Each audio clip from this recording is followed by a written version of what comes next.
Welcome to Rising Stars, where Miriam Knight, publisher of New Consciousness Review, interviews exciting new voices in the world of progressive and transformational books, films, and ideas, who offer intriguing perspectives on life, the universe, and everything in between. Join us as we celebrate the conscious awakening and explore many expressions of consciousness in action. Hello, everyone, and welcome to the Rising Stars Show. I'm Miriam Knight, the publisher of New Consciousness Review, a website and magazine where we review many of the books and films contributing to the global shift in consciousness. Here on Rising Stars, we celebrate some of the best transformational writers you may not have heard about yet. I will be introducing you to 2 or 3 of these authors each show, and I hope you'll find their perspectives as intriguing as I do, and that they might add just a few more pieces to the puzzle of who we are and all we can become. My first guest today is Sondra Sneed. She is the author of What to Do When You're Dead. A former atheist interviews the source of infinite being. Her mission is to reveal the great being that we call God, which she says dwells within every cell of the universe. Her work creates a growing following, and she joins us today after 30 days on the road. Sondra's new life as an author, speaker, and soul reader comes after a successful career as a writer and a commercial photographer for PricewaterhouseCoopers in New York and Hallmark Cards in her hometown of Kansas City, Missouri. She now calls herself a God scribe, which began with the words, quote, "Unemployed, it is my assertion, you are employed by me." When those first words first appeared in her journal in 2004, she started taking dictation. And over the course of 7 years, she sat down to scribe her book, What to Do When You're Dead. And I'm so pleased to have her with us today. Welcome, Sondra. Hi, Miriam. Sondra, for those of us who may not be familiar with your work, what started this journey that you're on now as a God scribe?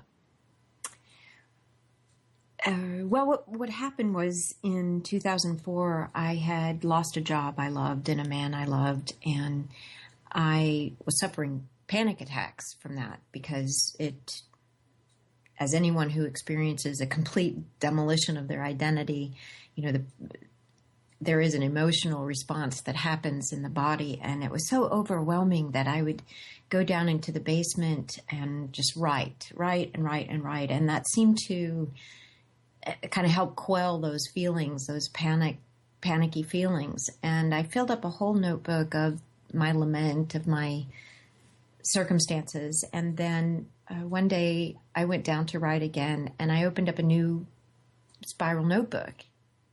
I had my pencil on the top line and I was about to write, but what happened without my noticing that my pen was already moving, and when I looked down, what I saw was, "Unemployed, it is my assertion, you are employed by me." And that was a voice within me coming through my pen, and it certainly intrigued me, to say the least, and I was an atheist at the time. I can imagine. So that moment sparked a year of solitude where I wound up filling up 10 spiral notebooks, taking dictation from this being that I later came to know as God, or the being that we call God. Not the God of religion, but the God of individual inspiration and experience, individual experience. So I kept these documents a secret for about 7 years, and a few events that seem to conspire to tell me it's time to wake up and bring this message to the world, that this was not a gift given just to me, that it was actually a gift for me to deliver to the world. And so I sat down to write what later became What to Do When You're Dead. A former atheist interviews the source of infinite being. And I set out to find the right publisher for this work because it is a conversation with this God.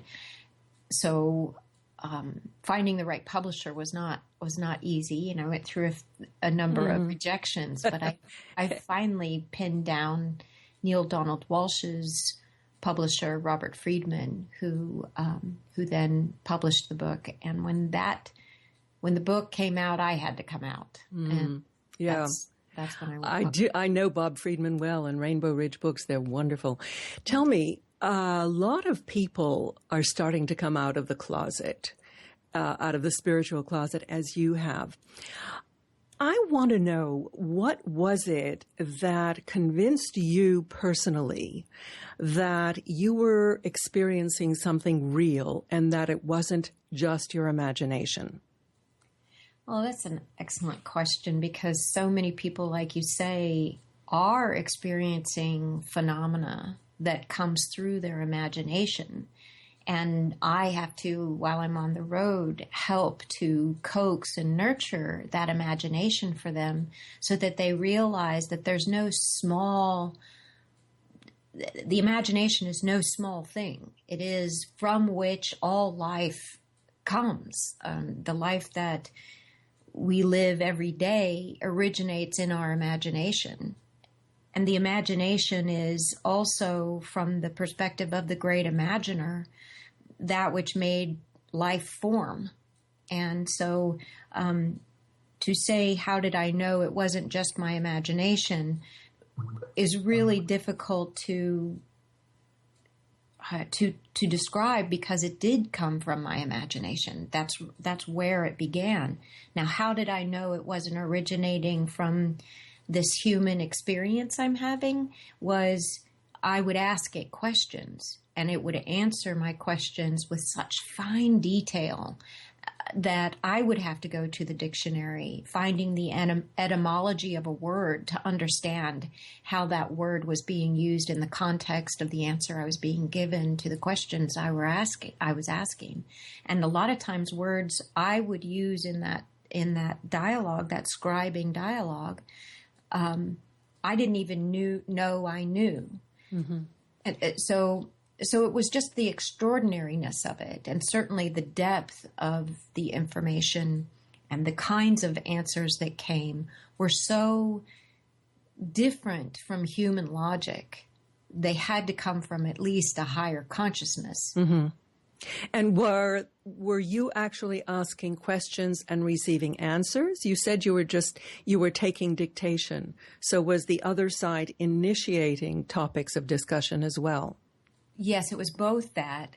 A lot of the dialogue had to do with all of these things that were creating panic attacks in me, the identity crisis that I was having. And of course, hearing a voice in your head, or a different voice coming out of your pen that you're not in control of, other than you put the pen on the paper, can create in itself an identity crisis. There certainly was a period where I felt myself going deep into a state of madness,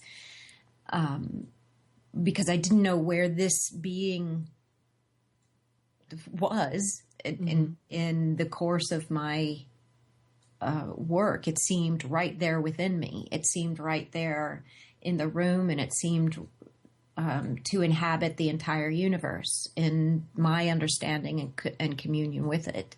So the questions that I asked came from the Sondra part of me, and the answers seemed to come from some universal part of me. And sometimes those answers went on for page after page after page after page. Mm-hmm. So it was a matter of taking dictation, initiated by some curiosity on my part. Now, you have taken this on the road, actually, since your book came out, and you give something called Source Talks. Right. I have heard you say that this is not channeling. Can you describe what you're doing? Yes. So channeling is essentially an individual who is channeling in their auric field, that within their aura, another entity is inhabiting that aura in order to communicate with them or communicate through them. And this being that we call God is not some separate entity. It is the entity within which we are. So it is within us and we within it. So it's not channeling, it's allowing. I am allowing this being to work through what is already programmed within my cells as a scribe, to allow. And every human being is as unique as a snowflake when it comes to how the being that is God within them expresses itself. But through me, I chose the life of a scribe before I was born. And so allowing through, which is essentially for me, for a scribe, it's about language, the vibration, this great wave of vibration we call God, I express through language. It's a linguistic allowing. Mm-hmm. So other people may express it as a healer or as a creative artist. Right. And they're just allowing what is essentially, the universal mind, the mind of God, of Source, to come through them and express through them. Exactly. Oh, that's such a fascinating concept. I have been hearing that word allowing so much because we put up our barriers to this. We just don't believe it's real, or we don't believe we're worthy. Mm-hmm. How did you get over that feeling of not being worthy? Gosh, what a beautiful question, and what a beautiful moment in a person's life when they experience that moment of worthiness, because it's only possible through self-love. And self-love can only occur when you have really tapped into your own perfection. What makes you absolutely perfect? Oh, what a gorgeous thought. Listen, Sondra, we have to take a quick break. We're speaking with Sondra Sneed, the author of What to Do When You're Dead. Stay with us and we'll be right back.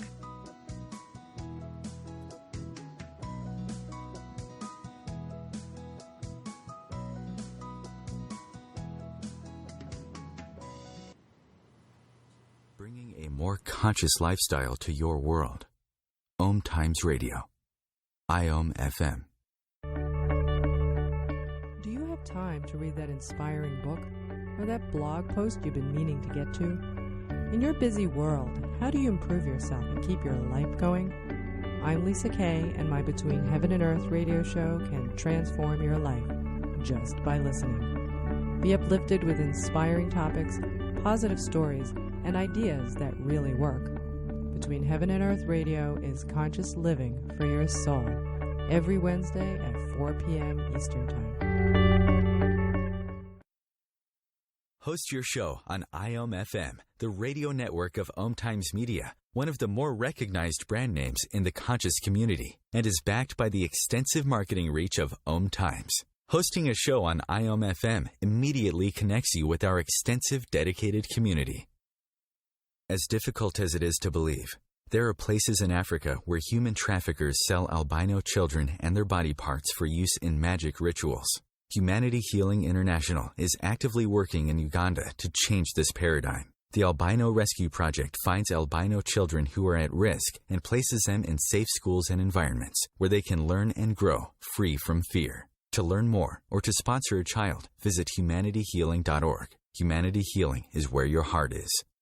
Matt Connerton here. Join Jen Coffey and I twice a week for Matt Connerton Unleashed, a political talk show that's a little different than what you're used to. No liberal or conservative agenda here, just an honest dialogue about truth and how things really work in the world of politics. Matt Connerton Unleashed, every Tuesday and Thursday night at 11 p.m. Eastern on Om Times Radio.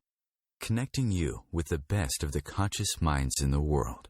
Om Times Radio. IOM FM. We are back with my guest, Sondra Sneed, God Scribe. Sondra, we were talking before the break about your source talks, and you recently performed a series of them on the West Coast. Do you have a favorite that you want to tell us about? Well, there were 9 of them, and the titles were given to me by the great being, and they range from how to walk the talk to who are you, what if you're not. But one of them was entitled Tyrants of the Mind. And in this talk, God is speaking through me, just as, let me back up for a second and just kind of describe what a source talk is.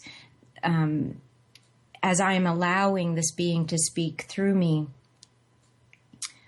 how I've done that is to go from ascribing, which is kind of the arm, shoulder, hand, recording in resonance, muscular transaction, for lack of a better word. And what I eventually trained myself to do was to move that resonant vibration up through my vocal cords and through my mouth, so that I could, at this point in the progress of my work, literally stand up on stage with nothing prepared and speak, allow God to speak through me. And it's very, there's a lot of gesture, there's a lot of characters. My love of acting in high school is being played out finally in my life just by doing these source talks. And in the Tyrants of the Mind talk, God spoke about the nature of love, how love can work to bring an individual or two individuals to an expansion of their individuality just by loving that which you are not. So God tells this story about a timid man and a brash and scary woman, and how this timid man just wanted to love her. And she's like, I don't need anybody. And eventually she falls in love. And the two of them together, he makes her softer and she makes him stronger. And then at the end of this talk, God talks about this little lamb and how this little lamb is just wants to do what he wants to do. And then he's programmed by all the other yous. And God said the word yous as, and in the story you think of EWES, but then you also understand it to mean YOUS. And just the way that God worked this beautiful story about this beautiful, precious little lamb that became programmed by all the other yous and no longer knew and understood its perfection because of that programming. I think that's my favorite one of them, and it's called Tyrants of the Mind. And in this, God teaches which mind for you to allow within you to be the tyrant, which is the one that dictates to all else, and to never allow the yous to be the tyrant of your mind. So that's my favorite one, but they're all really, really good. Mm-hmm. You also mentioned before the show started something called the word that signaled time. Right. One word. Can you tell us what the word is? Oh, yeah. And that was the title of one of the talks, the word that signaled time. And the word is originate.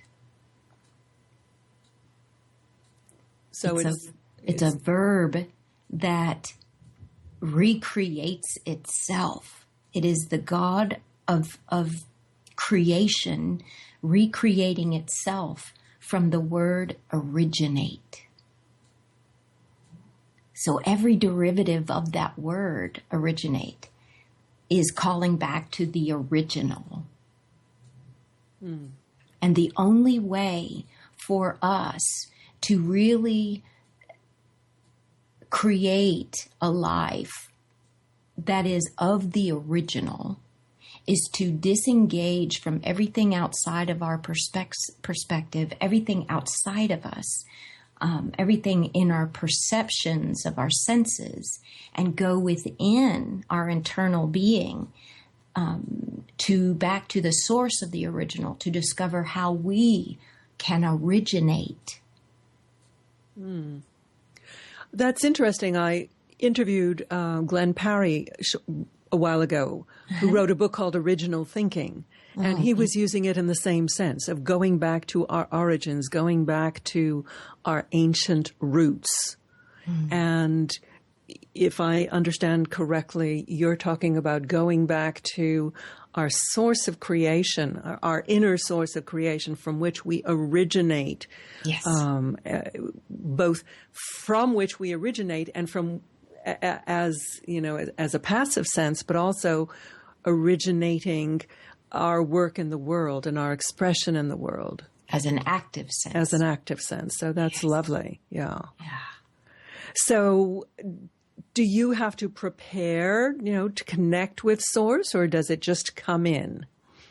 After 11 years of this practice, and it really is a daily, at this point in my advancement of being a God scribe, I talk to God all day long. But that took years to remember God all day long. Because you can go about being affected by the world around you and quickly forget your internal nature, internal being. If you don't, I had to become media free. I've been media free now for 2 years, or news free for 2 or 3 years. I've had to drive long distances without any music or radio. I've had to learn meditation to keep my mind quiet.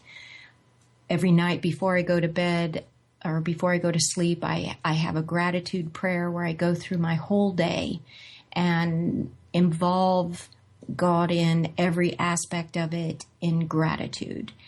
So I do a lot to practice my continual communion, even yoga.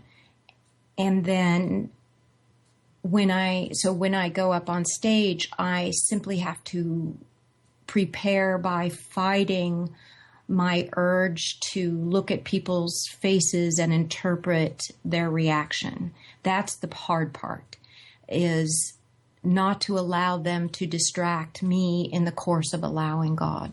Mm-hmm.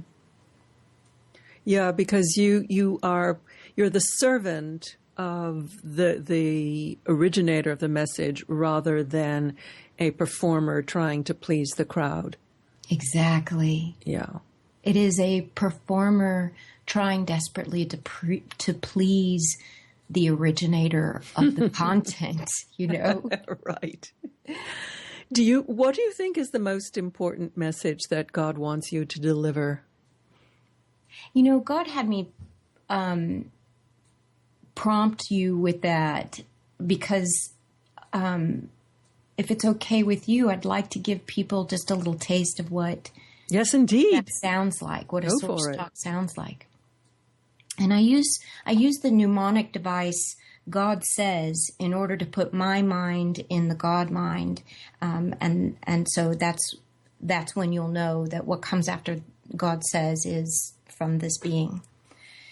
Okay, so God says, the most important message that we would like to deliver in a very clear and concise way is the message of perfection.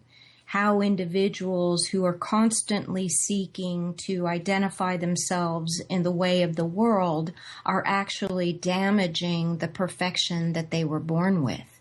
And they damage it because they use other people as a judge to whom they are. And if they instead use this condition of all is perfect and there is no such thing as imperfection, then they would seek only that which made them feel perfectly in line with the way of their own being. And as they do that, they'll discover that all the things that people think are their faults are actually the things that are their most precious condition.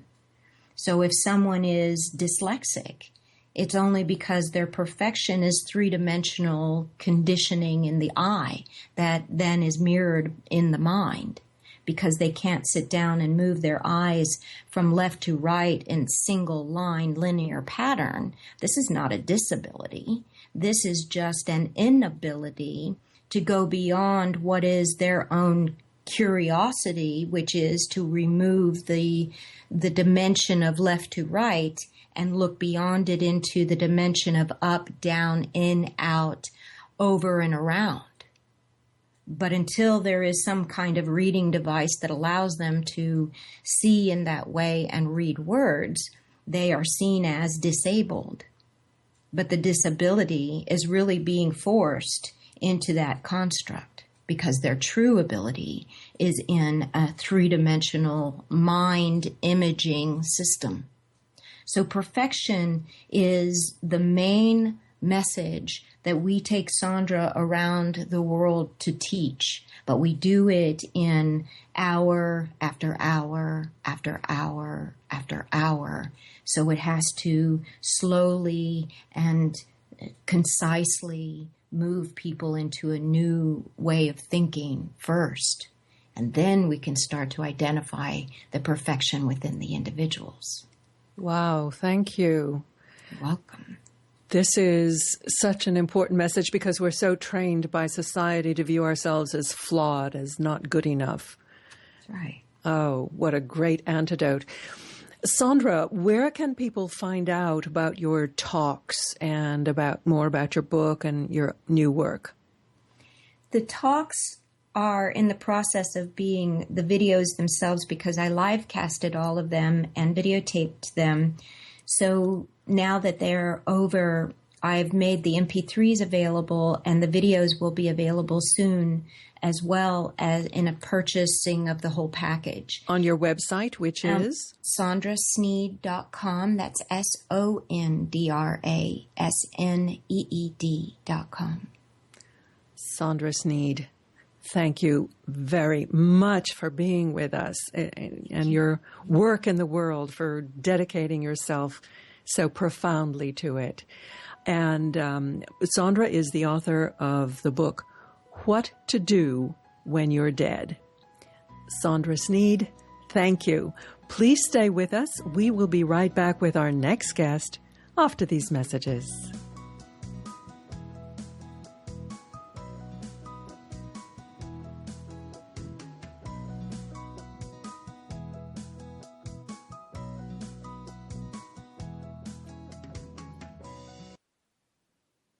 Free your mind with Om Times Radio, IOM FM. Hi, this is Angela Levesque, host of Entanglement Radio. Join me Wednesdays at 12 p.m. Eastern for inspiring conversations with visionaries in spiritual science and conscious healing. Entanglement Radio, Wednesdays at 12 p.m. Eastern. Transcendent talk for the conscious mind. Being a radio host on IOM FM allows you to build your show on a rich platform with the power of the internet to fulfill your outreach goals and connect with a very specialized and global online audience, unlimited by time and distance. Om Times Radio will provide you with web relevance, a recognizable conscious brand, and with the standard of excellence that has accompanied every single Om Times endeavor. Host your show with Om Times Radio Network. Have you ever wondered how to change your love paradigm? The secret key is finding a love partnership, not just a regular connection. How do you find these? Through conscious relationships. Ascending Hearts Dating is a dating site for people like you that believes in second chances and a different type of spiritual connection. Try Ascending Hearts for free today at ascendinghearts.com and change your love paradigm. Ascending Hearts, the premier dating community for the spiritually awake. Hi, my name is Monica and I'm the host of Co-Creating Now. Give yourself an opportunity to connect with your all-knowing higher self and manifest joy, love and peace together every Tuesday, 11 a.m. Eastern. Connecting you with the best of the conscious minds in the world. Om Times Radio, IOM FM. And welcome back. We have our next guest, Sarah Lambert. Sarah started her work in 2009 with a dramatic and unexpected psychic awakening. Where have we heard that before? It led her to study with awakened and masterful teachers and to learn lessons not often taught on how to create effective change. Their teachings are at the core of her work with clients and make up much of the content you'll find in her book, 20 Tips to Make Life Easier. You can learn more about her and her unique form of psychic reading at bodyinsights.com. But now I am very pleased to welcome Sarah Lambert. Hi, Sarah. Hi, Miriam. Thank you. Sarah, that sounds very useful. 20 tips to make life easier. We could all do with a bit of that. What inspired you to write this book? Well, as said in my bio, I did have a very dramatic psychic awakening in 2009, and I had a lot of revelations about how true our potential genuinely is as people. And it was very exciting. And I was somewhat young at the time, and I still hadn't figured out much of my own life. And I thought I would go forward and have this really great, remarkable life very easily with all my newfound revelations. And instead, it was like hitting a brick wall and going, oh, it's not as easy as I thought. And the benefit of that is that I then turned and I found these teachers, and I found people to actually help me translate what I knew was possible into a reality. And it's teachings that are so, I feel, necessary, like things we should be taught in school genuinely about how our brains work and emotions and thoughts, that I felt a need to compile it. And it's basically, these are the things that I use every day that make my life substantially easier than it was before. And I've had a lot of very positive progress, and things like the experience of a brick wall disappeared. And there are times when I feel like wind is carrying me forward as I progress. And it's because of the things I learned from my teachers and the things that I compiled into this book. And I felt it necessary or important that everyone should know it. So that's why I put it together, and I hope, and I know that other people reading it have had the benefit from the feedback I've gotten from them. So, well, give us an example or a few examples of the kind of tips that you have in your book. Okay, well, a big one that is pretty incredible is a neuroscientist proved that emotions only last for 90 seconds without thoughts to sustain them. So if you can allow yourself to feel something fully, without thinking about it, without having any story around it, the emotion starts to release within just a couple of minutes. And that is something, like if you're going through something or it's really hard, if you stop and you breathe and you let go of all the thoughts and story around what you're feeling and allow the feeling, it substantially changes. The idea that every emotion is a gateway into peace, and if you allow the feeling, peace comes, I think is a pretty important revelation for people. That's very interesting, because you also, in addition to allowing, you also said to drop the story around it. Yeah. Which most of us are terribly anchored into. So yes. How do you do that?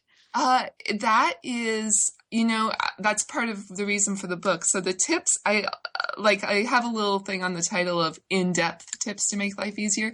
And the reason is because it's simple, but it's practice. So what I recommend in the book, and what I've done myself, is sit for 20 minutes and practice feeling my feelings, whatever they are. Allow the feeling, and in that time, it's similar to like meditation practice of letting go of thoughts. Mm-hmm.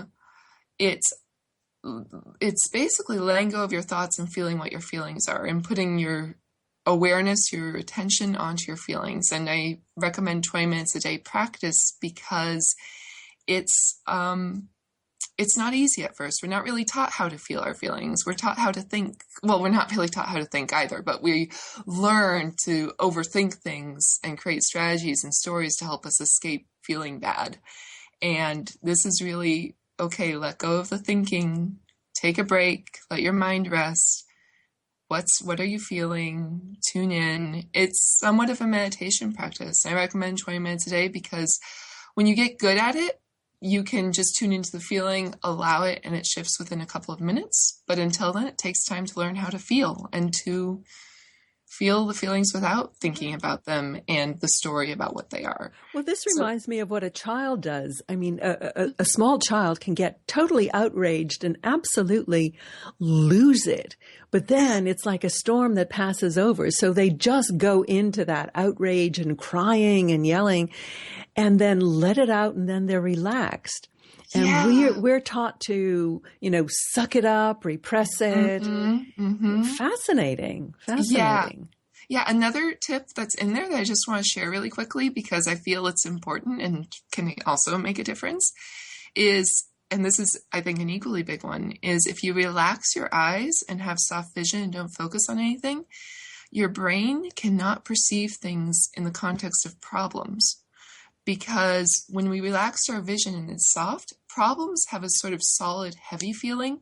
Relaxed vision softness is very light. You can't hold two states at the same time. You can't be in a you can't have relaxed vision, which creates a bridge between the two hemispheres of the brain and puts you in a peaceful state, and be thinking about a problem and struggling with something at the same time. So one of the tips in this book is to soften your vision, and I talk about how to do that, and to then think about something that has been a source of problem in your life, that's been a struggle. And with this relaxed state of mind, your brain can't help but create a new neural pathway around how it thinks about it. And it changes your experience of maybe something that's been very difficult in your life. And I've done that with things that I just felt would never shift. And it created a remarkable difference for me in a short period of time. Again, this is something practice, it's like things to do every day that make things easier. So it's relaxing your vision, and then that helps to create thoughts that are actually very useful for what you want to do and where you want to go in life. Very cool. I just want to tell our listeners that Sarah has a pretty extensive background in anatomy and physiology as a body worker. And so what you're doing is you're integrating your knowledge of the human anatomy and physiology with the sort of spiritual and intuitive insights that you've gotten from your mentors and from your own opening. So to create this wonderful 20 tips. Yes, absolutely. It is. And to me, the spirit and the body are one and the same. The mind and the body are one and the same. I do body work when I do psychic readings because I can't really separate the two. I see something going on in the body. I see something going on in the mind. And I work with both to help people heal, or a lot of it's about breaking through anything that's been a block that's kind of held them back. And this book, I think, might be a compilation of the core things that I teach people when I work with them on how to shift stuck points in their lives. So it's it's pretty comprehensive, or I tried to make it comprehensive, though there's, of course, always more. So that'll probably be my next book. Of course, I can't imagine that any of my listeners would have stuck points in their lives. Oh, no. No, they're all perfect. Well, we are all perfect. It can even be better. That's my phrase for myself is, everything is wonderful and it can only get better. So, yeah. So if people could walk away knowing one thing after reading your book, what would you want it to be? That they have their thoughts create their reality, and know it in a way that gives a sense of power, that events are neutral, but their mind creates the story around it, and that they have tremendous power. The obstacles are small compared to their power, and basically to get a sense of just how limitless life is and what they can truly do, and a sense of how to do it. Yeah, it's really about the power of the mind. A lot of The book is broken up into sections. The first is about thoughts and emotions. I have a section on the healing process and coming through trauma.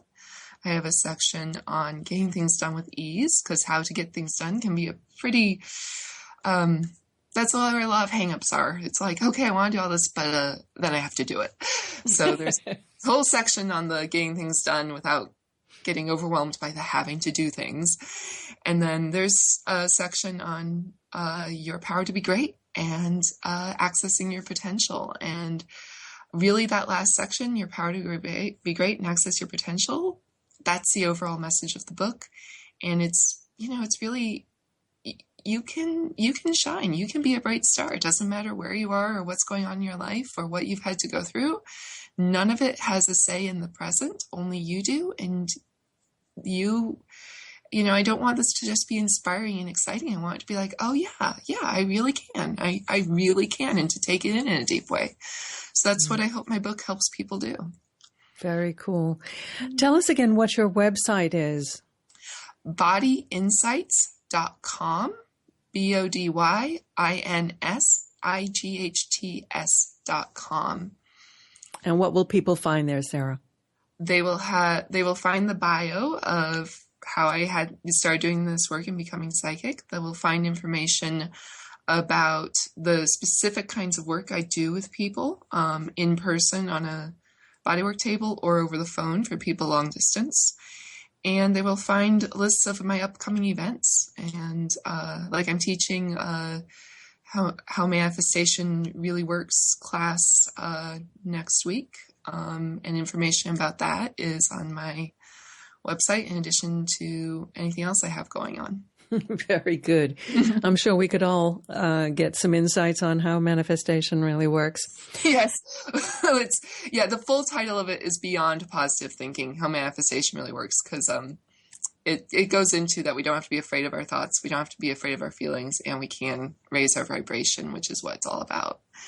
Indeed. Raising our vibration. Hear, hear. Well, thank you. Sarah Lambert, author of 20 Tips to Make Life Easier. Her website is bodyinsights.com. Stay with us, and we will be back shortly with our final guest of the day.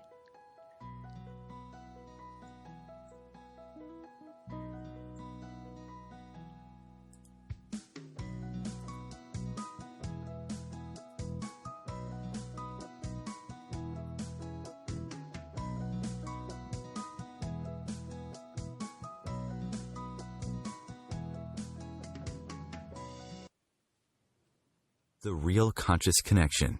Om Times Radio. IOM FM. The truth is, you can't change the world if you're broke. I know. I tried. Isn't it time you turned your life's calling into a profitable, freedom-based business? I'm Michelle Barr. Join me every Thursday at 2 p.m. Eastern for Sacred Success. Host your show on IOM FM, the radio network of Om Times Media, one of the more recognized brand names in the conscious community, and is backed by the extensive marketing reach of Om Times. Hosting a show on IOM FM immediately connects you with our extensive dedicated community. Simone Milasas would like you to know that business can be fun, which is why she wrote the book, Joy of Business. What if you could have the joy of business rather than the stress and struggle? Most of the time, the only thing stopping you from a thriving business is you. In the Joy of Business book, Simone gives you access consciousness tools and pragmatic ways to get out of your own way and to create the business, life, and living you know is possible and beyond what this reality says is achievable. Business is joy. It's creation. It's generative. It can be the adventure of living. You can purchase your copy of the book through Amazon or Joy of Business website, www.accessjoyofbusiness.com. If you remember living fearlessly, joyfully, and in a world filled with adventure, happiness, pleasure, and unbridled living, then this show is for you. Join me, Dame Nicole Brandon, as I bring you the world's top experts in wealth, creativity, flow, seat-edging technology, space, wellness, health, love, lust, and passion, all merging together each week here at the Hub of Happiness. Mondays at 6 p.m. Pacific Time and 9 p.m. Eastern Time on Passionate Living, where you can ride on the magic carpet ride of living and learn how to lead a passionately wild, exciting, and outrageously amazing life. A conscious lifestyle for a mindful life. Om Times Radio. IOM FM. And we are back with my final guest of the day, Sheila Gale. Now, Sheila has been bringing quantum edge healers, top visionaries, inspirational speakers, and best-selling authors to the airways for more than a decade. Her radio show, The Sheila Show, was inspired by Sheila while struggling through one of the darkest times in her life. As she began interviewing motivational speakers and energy healers, Sheila started to heal herself. Today, her show is syndicated worldwide, and she also hosts an internet TV show, which can be seen on her website. Sheila's mission is to live and teach self-love. She calls it the final frontier, and I am most pleased to welcome you. Sheila, hi. Hi, Miriam. Thank you so much for having me today. Oh, I'm delighted you could join us and that we overcame all technological glitches. Now, you had an experience with your daughter last November that started you to start a global prayer service. Tell us about that.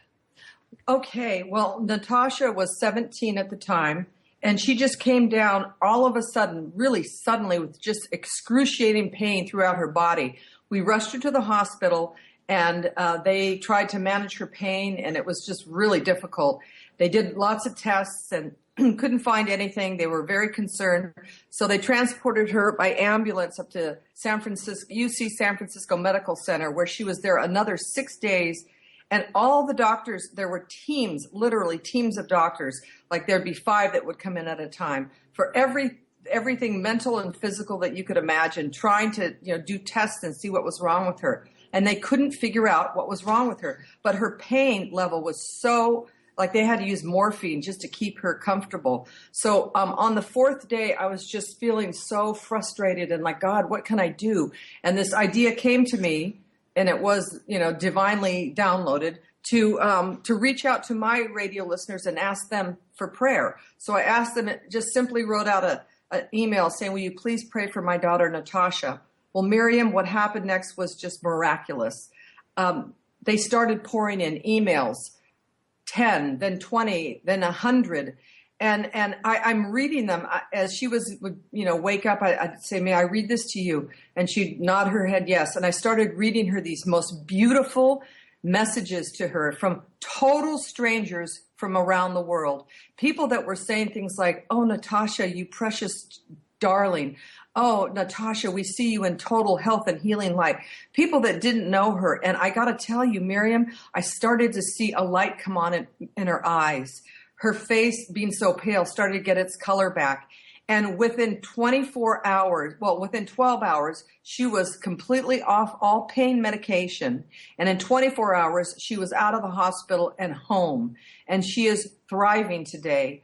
I received over 450 emails, and I couldn't read every one to her, but I read to her so many of them.